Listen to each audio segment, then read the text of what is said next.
Hello everyone. Before this story starts, I wanted to know, what are you most scared of in the paranormal sense?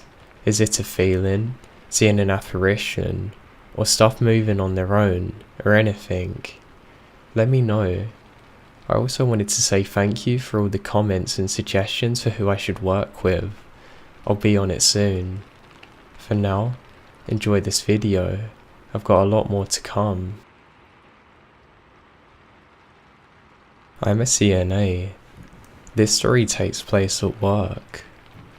Yesterday, I was pulled to the dementia unit. Getting pulled means they had a call off, so they take a CNA from a well-staffed floor and move them to fill the vacancy elsewhere.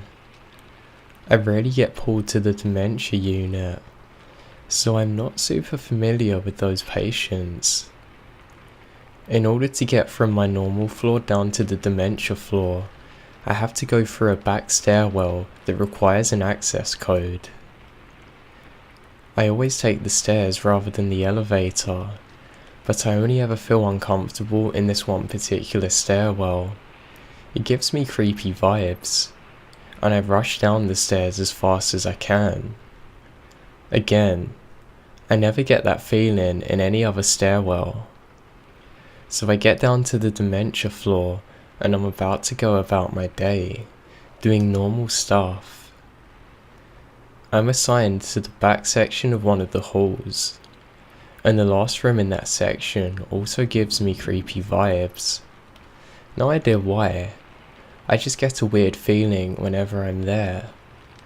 I'm in the room providing care to the patient that's in there, and she goes, "He's here today. He's mad. You're in his space."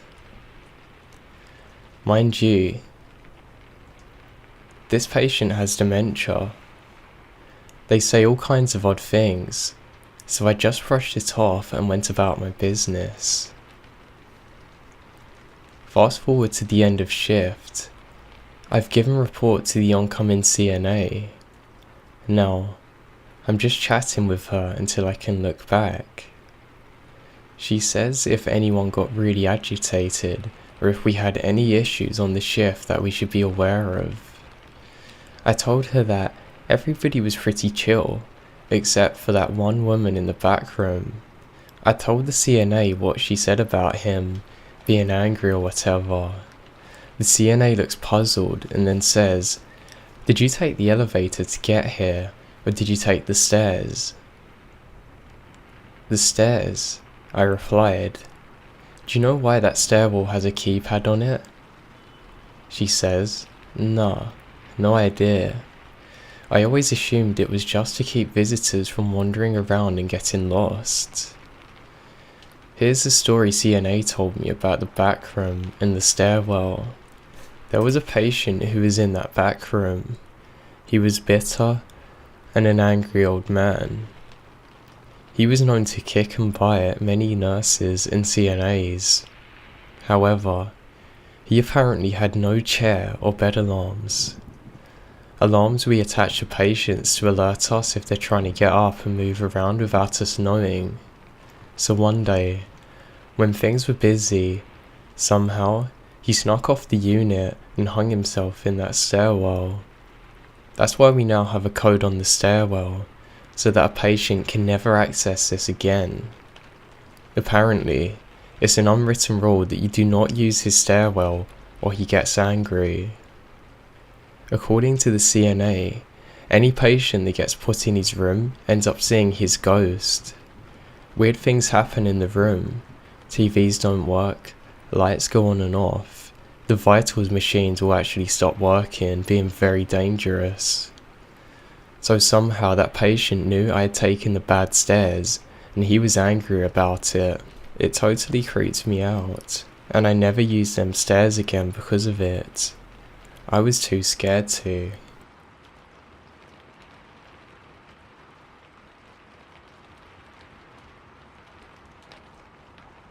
This happened about 8 or so years ago, around Thanksgiving in my grandma's house. Everyone was asleep except for me. The only people in the home were my grandparents, my mum, brother and I. No one else. This is key. I was on the computer because I couldn't sleep. I turned on a small TV to watch Adult Swim while I browsed the internet. Around 4:30, I get a chill up my spine.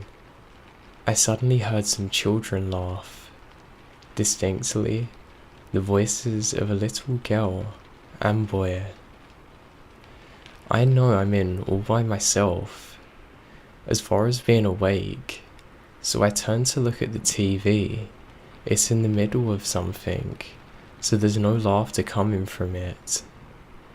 I look at my computer. The sound settings are muted. It wasn't that. I sat there confused for a few minutes, while the giggles of the children continued. I thought maybe the kitchen radio was on. It was digital, so maybe it had just come on for some reason, like it had a timer. I got up, and I kid you not, as I walked to the door, with each step, the laughter grew louder, from giggling to hard laughter. I then started to hear crying as well. What was going through my mind is, what the hell kind of radio show is this? And I took more steps, nowhere near the door though. I took a few more steps, and the laughter turned hysterical, if not maniacal. The cries turned to screams, as if somebody's in excruciating pain. I was trembling with each step I took to the doorway, but my mind was on autopilot. I needed to get out of there and across the hall to my mum, who surely would help me notice the weird sounds too. The last couple of steps increased the laughter and crying to an almost deafening decibel. It was like I was at a concert, and the speakers were directly on my ears, blasting noise. It was painful and scared the hell out of me.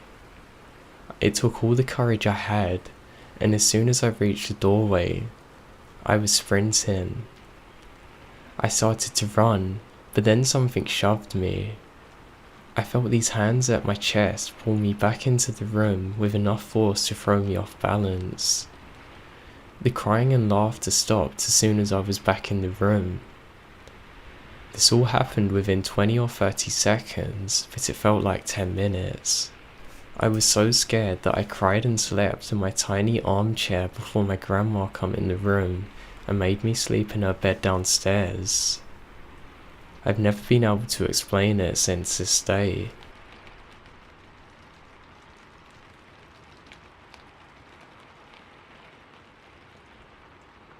There is a place called Meadowbrook Manor in Rochester Hills, Michigan, my hometown. It's on the campus of Oakland University. It was owned by the Dodge family, and quite a few people have died there, including the young. My buddy worked there for years, and my wife hosts events there. I even proposed to her on the property. The house is beautiful, with stuff like secret staircases through bookshelves and other stuff, but this makes it really creepy. There's a few known ghosts there, including the Caramel Apple Girl. The story is she's a young, quiet ghost that lives in the home and holds a caramel apple with peanuts. Numerous people have claimed to see her, including my best friend who's a no-crap guy, who would never tell anyone. He was clearing up at the end of an event, and there he saw a girl on the staircase eating a caramel apple. He said to her, "Are you okay?" She said she was lost. My buddy said, "Hold on, we'll find your parents to come down." He turned to grab a phone for a moment. When he turned around, she was gone. He checked the stairs, and the peanuts were there. He and a few others roamed the house looking for her. He called me, and I drove over because I thought it was awesome. After 30 minutes of searching, we called the police and the employees locked up the place. When we're on the side of the house chatting with the university's police officers, a light turned on in one of the bedrooms and we immediately freaked out because nobody's been in there for hours now. My buddy looks over to the cops. They look back at us trying to figure out what's going on. The cop starts walking over, stops, stares at us and says, "Screw that," because he heard the stories. He called backup, and before searching, apparently there were no peanuts on the stairs when they went in. I've never seen the ghost since, and nor has my buddy.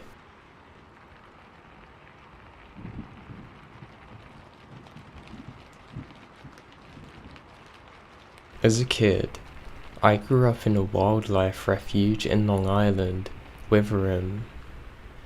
Way back around the Revolution, the Hawkins family had established the area, the town of Brookhaven, and owned a ton of property.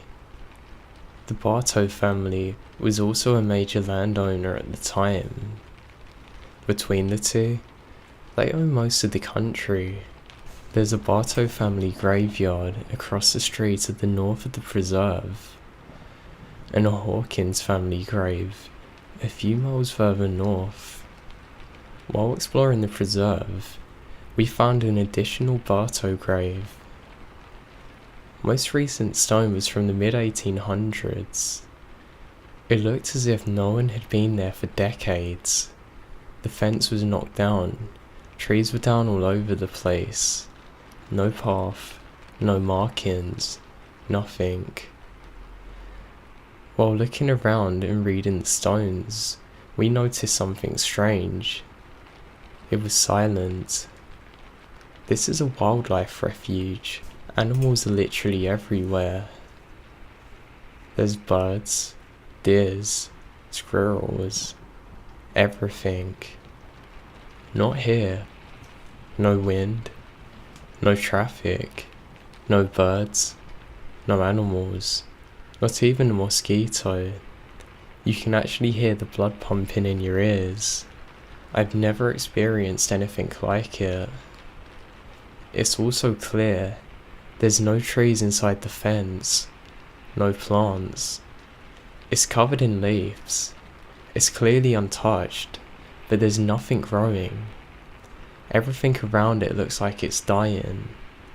I really have never seen anything like this before.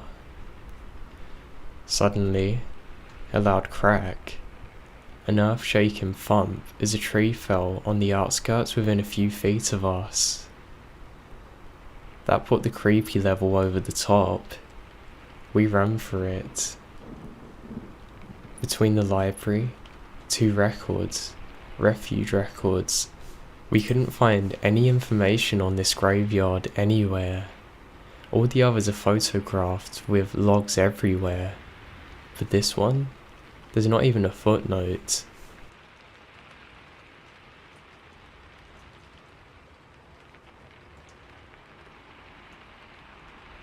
So I grew up in Northern Virginia.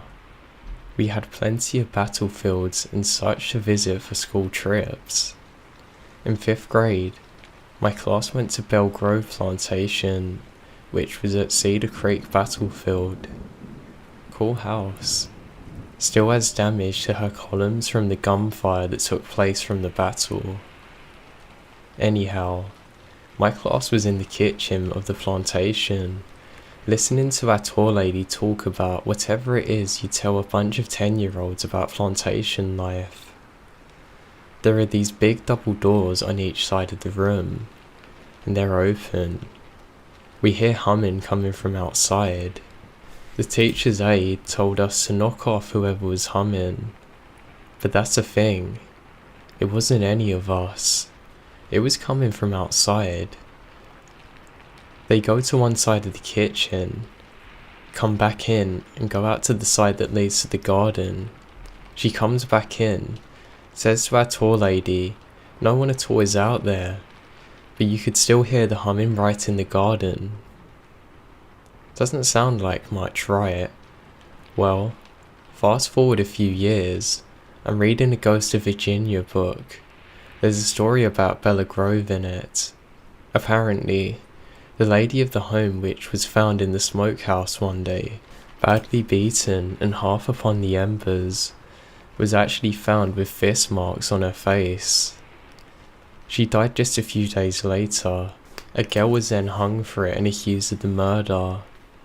And the lady of the house liked to walk in the garden, always humming, and various people over the years were witnesses to that. It's not the humming itself which scares me, it's the fact that it's a preface to something terrible that was about to take place, and it's burned into history forever through the spirit.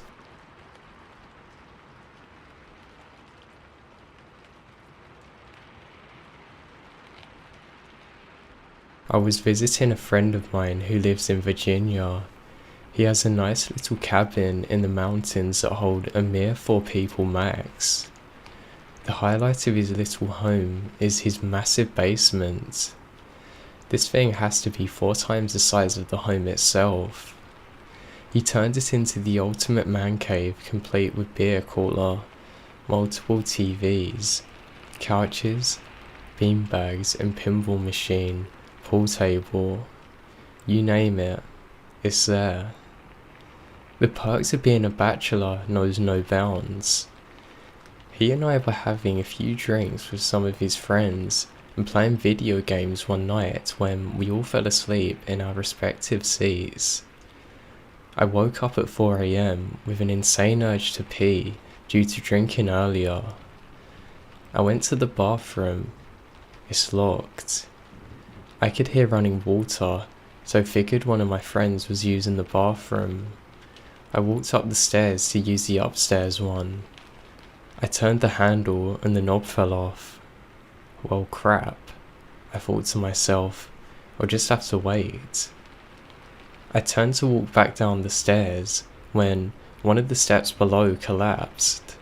I fell through the step and caught onto the low board adjacent to the one that fell. The staircase is pretty high up, so I was kind of dangling there in some daze. My friend and buddies all wake up and ask what I'm doing. I tell them the board broke underneath my feet as I was trying to lower myself down to the ground. Then suddenly, the bathroom door flings open and slams into the wall. We all look to the door. No one's inside. The lights turn off. The sink stops running, then the door slowly starts closing again. I let go of the step in fear and crash to the floor. All of the others in the room stand up and cautiously start backing up to the stairs. We hear the toilet flush from behind the door and all screaming. They all book it up the stairs. I scrambled to get out from underneath the stairs. I had ripped the doorknob off so we couldn't open the door. The basement had just everything you could want, but it was lacking any kind of exit, besides from the door that I broke. My buddy was jiggling the doorknob and slamming his shoulder, but it wouldn't move. Then out of nowhere, the door bursts open, and a pile of scared men fall into the living room. We all rushed into the living room, closed the basement door, and slept on the couches. No one could explain what happened that day. I haven't been back to his cabin since. I hope that the spirits don't follow me.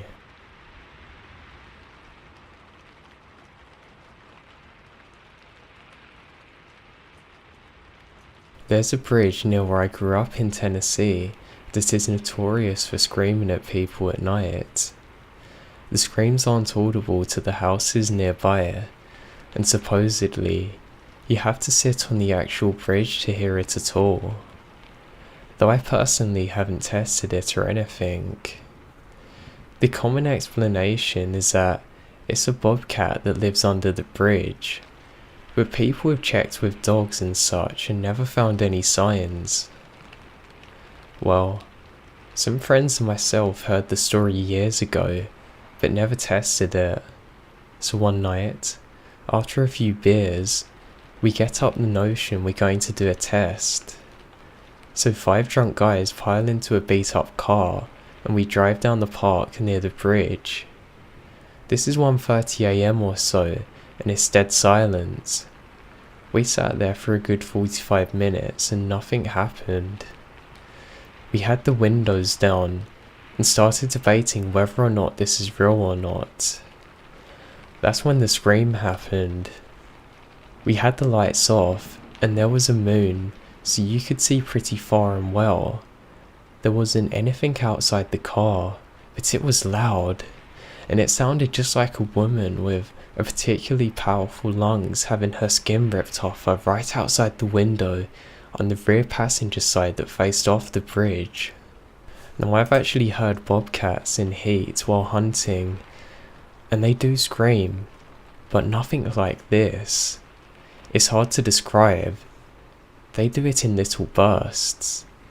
This was a good 3 or 4 seconds extended scream at incredible volume. Now of course we tore out of there like a demon was chasing us. A couple of miles down the road, we finally stopped and actually processed what had happened. My adrenaline was going so badly, and I was so scared, I was just shaking uncontrollably. One of my friends had actually peed himself because he was so scared.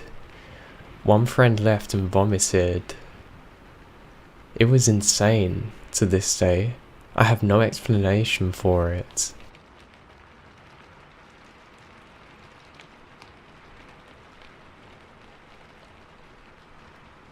When I was a senior in high school, my mum and I went to a psychiatric museum in Missouri.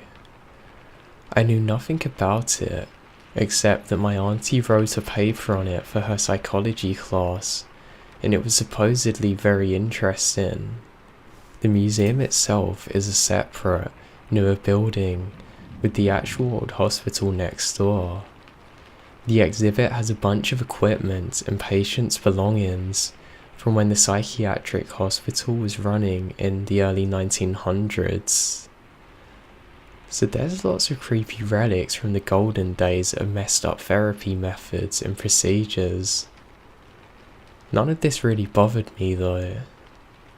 As a side note, the museum also has separate exhibits about Native American tribes local to the area and the Pony Express.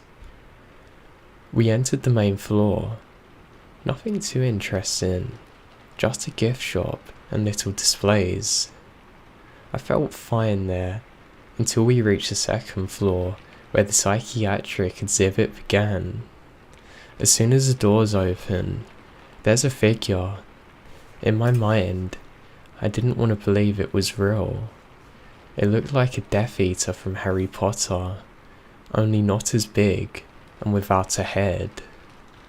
It followed us around the floor, through the psychiatric exhibit, eventually stopping. I told my mum to keep her feelings to herself, so I wouldn't have a biased experience. I looked at some of the items left behind by former patients. I felt a presence telling me not to touch any of them, or something bad would happen. Finally, we made it to the Native American exhibit, and the figure was there again.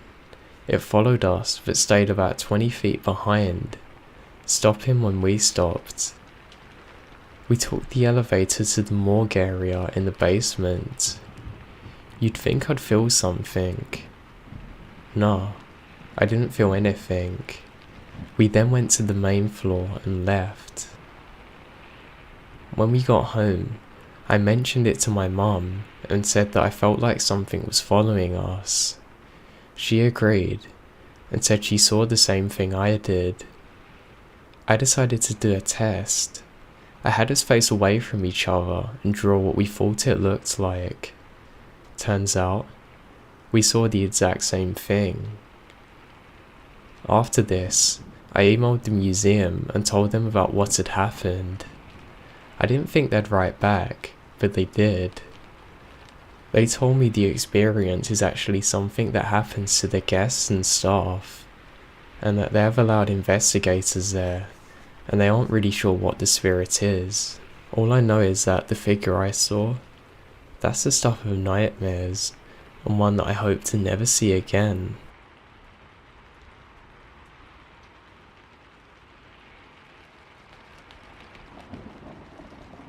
This happened about 3 years ago, but I stumbled across this sub and thought you guys might appreciate the story. I worked as a correctional officer for 5 years in an old county jail. One night, while I was doing my rounds, I entered our high security unit. This unit was mostly for unruly or dangerous inmates who often liked to fight others or had high notoriety cases like murder. It was about 11 o'clock at night, and the lights were about to go off for the night. In this particular unit, a lot of the cell inmates would like to stand at their doors and watch the dayroom TV from their cells, since it was a solitary housing unit. I finished my rounds downstairs and I began climbing to the top tier. I glanced up at the near cell and saw an inmate watching TV from his door. I looked away for a moment and looked back, and he was gone. I walked up to the cell and looked in. The cell was completely vacant. My stomach dropped. I had heard from my inmates and other co-workers that the jail was definitely haunted, but this was my first ever personal paranormal experience of this nature. I finished up my rounds and returned to my sergeant's office, where I told him about what I'd experienced. Very calmly, he asked me which cell it is. I told him number 7. He told me that about 15 years prior, an inmate had killed themselves in that cell after he was charged with murder. My sergeant was a young officer at the time and first on the scene. He told me that he truly believed that the inmate was framed for murder and that the mother was truly the guilty one. Finding this out sent chills up my spine.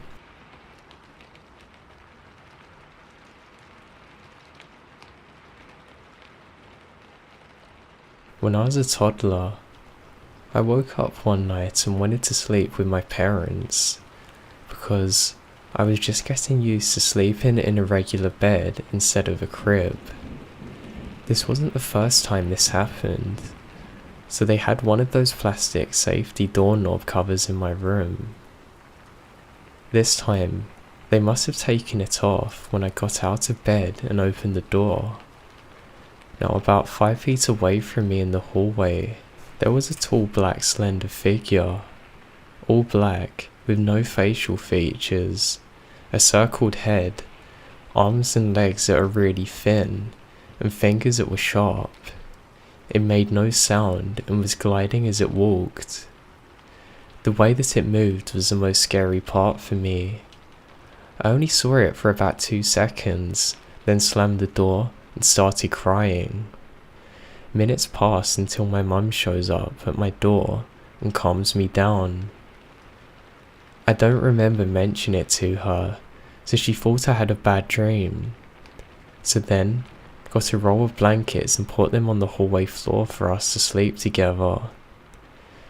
Now my feet ended up being scratched really badly. It couldn't have been my mum because her nails weren't long enough. It really felt like a burning sensation. My mum couldn't explain it either at the time. I'm 18 now, and it's one of the earliest memories that I have, and the most terrifying. I'm glad that I haven't seen the figure since.